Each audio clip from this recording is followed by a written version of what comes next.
इसमें हम first exercise Bihar board के बुक का फर्स्ट एक्सरसाइज का क्वेश्चन पर चर्चा करेंगे। फर्स्ट एक्सरसाइज में जो क्वेश्चंस हैं वे सभी यूक्लिड डिवीजन एल्गोरिथम पर आधारित है। यूक्लिड डिवीजन प्रमेयिका, यूक्लिड विभाजन प्रमेयिका A=BQ+R, जहाँ A और B कोई भी प्राकृत संख्या है, Q और R कोई भी पूर्ण संख्या है, मतलब जीरो भी हो सकता है, जहाँ R का वैल्यू 0 से बड़ा बराबर होगा और छोटा होगा B से। इसी के आधार पर अगला क्वेश्चन सब बनेगा, जिसमें फर्स्ट क्वेश्चन जो आपका है उसमें दिया गया है कि यूक्लिड डिवीजन एल्गोरिथम के आधार पर आप HCF निकालें। HCF निकालने के लिए इसमें विधि वही है जो भाग विधि से HCF निकालने का है। जैसे मान लीजिए क्वेश्चन है पहला 867 और 255, ये 3 नंबर क्वेश्चन है आपका, 1 का 3 है ना। इसमें चलिए डिवाइड मेथड से जो भाग विधि से हम बनाते हैं इसको, तो पहले यहाँ भाग विधि से आप इसको कर लीजिए। 255 से 867 में डिवाइड करेंगे, 3 बार जाएगा, 3 पंचे 15, 25 तिया 75 और 1 76, कितना हो जाएगा 201, फिर 255, 2 बार में 204, 51, 102, ये कट गया, मतलब रिमाइंडर 0 आ गया। जब शेष 0 बच जाए तो जो अंतिम भाजक होता है यही मसा होता है। अब हमको इसका स्टेप लिखना है, ये आप एक तरफ बना लेंगे, स्टेप लिखने में सहूलियत होगी।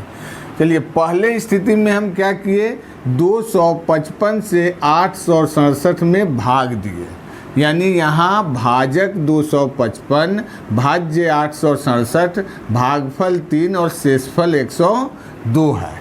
तो इस केस को हम इसको भाज्य बराबर भाजक गुना भागफल जोड़ शेष, इस नियम पर लिख सकते हैं। तो वही चीज़ यहाँ लिखना है। यहाँ पहले आप दिखाएंगे चूँकि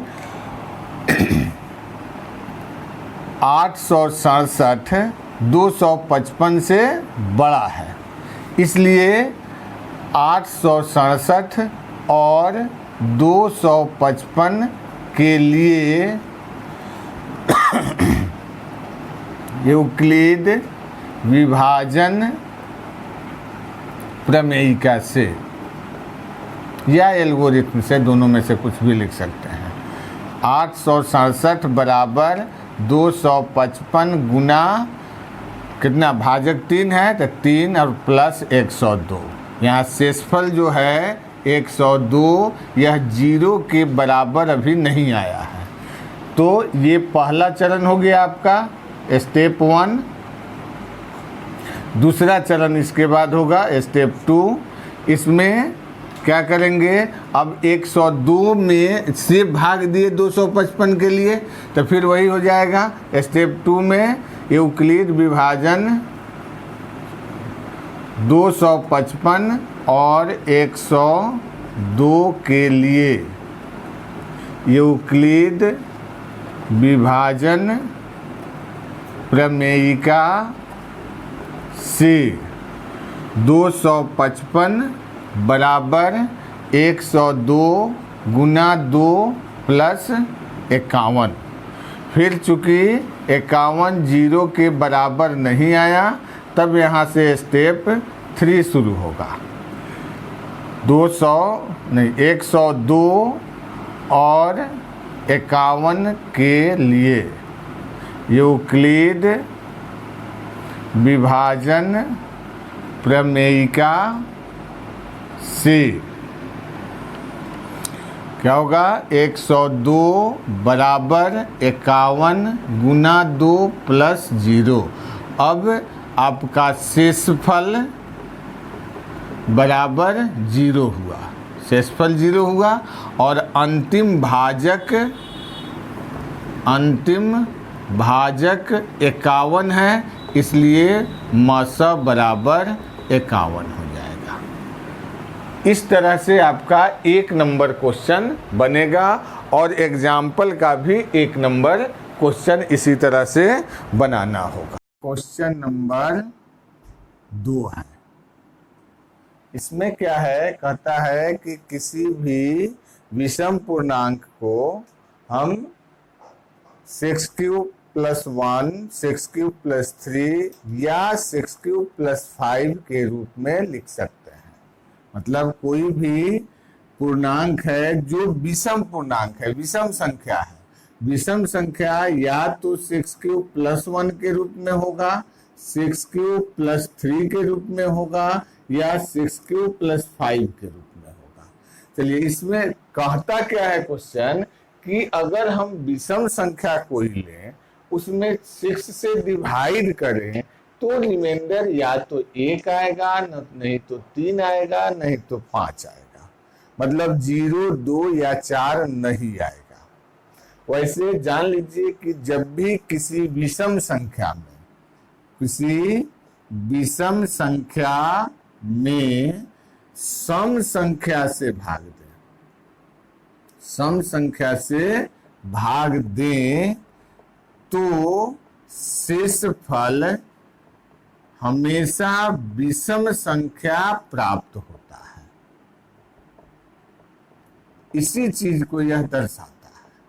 इस पर आपको एग्जाम्पल में भी क्वेश्चन नंबर 2 और क्वेश्चन नंबर 3 दिया हुआ है।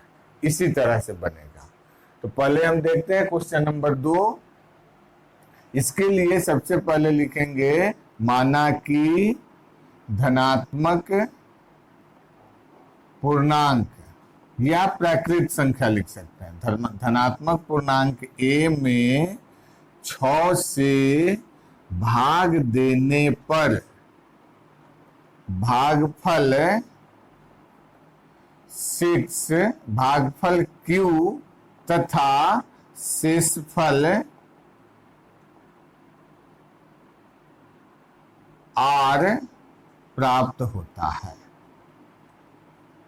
हमको भाजक, भागफल और शेष प्राप्त हो गया। इसलिए यूक्लिड विभाजन प्रमेयिका से क्या लिख सकते हैं, a बराबर 6³ + r, जहां r का मान 0 से बड़ा या बराबर होगा लेकिन 6 से छोटा होगा। इसलिए r का मान हो क्या सकता है, 1, 0, 1, 2, 3, 4 या 5, कोई भी। अब प्रत्येक केस में यदि r का मान 0 है तो a बराबर 6³ + 0 होगा, यानी 6³ होगा, यानी 2 × 3³ होगा। 2 गुना कोई संख्या सम संख्या होता है, तो इसलिए यह 2m के रूप में आया, इसलिए सम संख्या होगा। अगर r 1 है तो a बराबर 6³ + 1, यानी 2 × 3³ + 1, यानी 2 × कोई पूर्णांक +1 के रूप में आया, यानी 6³ + 1, 2m + 1, यानी 2 गुना कोई संख्या +1, यानी यह विषम संख्या हो जाएगा। यदि r बराबर 2 है तो a बराबर 6³ + 2, यानी 2 × 3³ + 1, यानी 2m के रूप में आया, तो सम संख्या होगा। यदि r 3 है तो a बराबर 6³ + 3, यानी 2 × 3³ + 1 + 1 लिख सकते हैं, यानी 2m + 1 के रूप में यह विषम संख्या हो गया। यदि r 4 होगा तो a बराबर 6³ + 4, यानी 2 × 3³ + 2, यानी 2m के रूप में, अर्थात सम संख्या हो गया। यदि R 5 है तो A बराबर 6 क्यूब प्लस 5 यानी 6 क्यूब प्लस 4 प्लस 1, इसमें 2 कॉमन हुआ, 3 क्यूब प्लस 2 प्लस 1 यानी 2m प्लस 1, अर्थात यह विषम संख्या हो गया। तो इस तरह से हमें क्या मिला, जितना भी विषम संख्या लिखे, यहाँ देखिए 6 क्यूब प्लस 1 हुआ, यहाँ 6 क्यूब प्लस 3 हुआ विषम संख्या, और 6 क्यूब प्लस 5 हो गया। अतः सभी धनात्मक विषम पूर्णांक 6 क्यूब प्लस 1, 6 क्यूब प्लस 3 या 6 क्यूब प्लस 5 के रूप में होता है। चलिए, ये आपका 2 नंबर क्वेश्चन हुआ। इसमें सबसे पहले जान लीजिए कि इसी तरह का क्वेश्चन आपके एग्जाम्पल में जो है, जितना भी विषम धनात्मक पूर्णांक है वह 4 क्यूब प्लस 1 या 4 क्यूब प्लस 3 के रूप में होता है। जितना विषम संख्या है वह 2 क्यूब प्लस 1 के रूप में होता है। असम संख्या 2 क्यूब के रूप में होता है। इसी आधार पर आपके एग्जाम्पल का दोनों क्वेश्चन बने।